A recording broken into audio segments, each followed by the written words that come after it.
కేంద్ర మంత్రి బండి సంజయ్ హైదరాబాద్ లో మాట్లాడుతున్నారు. ప్రత్యక్ష ప్రసారం ద్వారా చూద్దాం. ఆదిలాబాద్ తక్కువ ఉంటుంది. మరి అసిఫాబాద్ లో ములుగులో ఆదిలాబాద్ లో సీట్లు పెంచద్దా చెప్పాలి. ముఖ్యమంత్రి గారు చెప్పాలి, మరి సమాధానం చెప్పాలి. కానీ డీలిమిటేషన్ ఏందన్నా, అసెంబ్లీలో పార్లమెంట్ లో కొన్నిట్లో లక్షల ఓట్లు తేడా ఉన్నాయి. పెరిగినాయి తగ్గినాయి అన్నింటి కలిపి సమానంగా చూడాలని చెప్పి ఒక ఆలోచన. అది తెలంగాణ, ఆంధ్రప్రదేశ్, ఒరిస్సానా, బెంగాల్, మహారాష్ట్ర, ఢిల్లీయా కాదు, దేశవ్యాప్తంగా ఒకే విధమైన నిర్ణయం తీసుకోవాలని చెప్పి కేంద్రం భావిస్తే ఇంకా ప్రణాళిక ప్లాన్ రానే.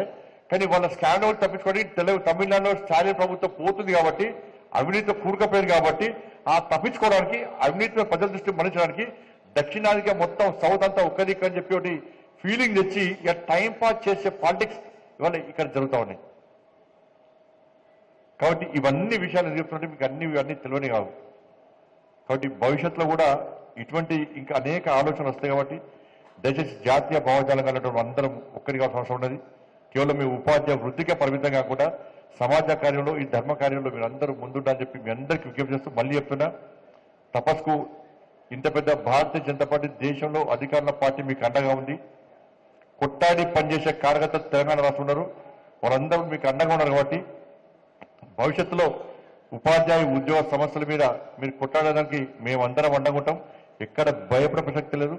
మీరందరూ కూడా భయం అనే ఆ పదాన్ని ఒక్కటి తీసేసి ధైర్యంగా ముందుకోండి. మీకు అండగా మేము ఉంటామని చెప్పి మీ అందరికీ విజ్ఞప్తి చేస్తూ, సమయం అప్పటికే అయిపోతుంది. మనమంతా ఊరికే చూస్తున్నాను కాబట్టి మళ్ళీ వచ్చినప్పుడు మళ్ళీ అనేక విషయాలు మీతో చర్చించే అవకాశం ఉంది. కాబట్టి ఇంత మంచి అవకాశం ఇచ్చి మీ అందరూ కూడా హృదయపూర్వక ధన్యవాదాలు తెలియజేస్తూ ముగిస్తాను. భారత్ మాతాకి జై. జై శ్రీరామ్.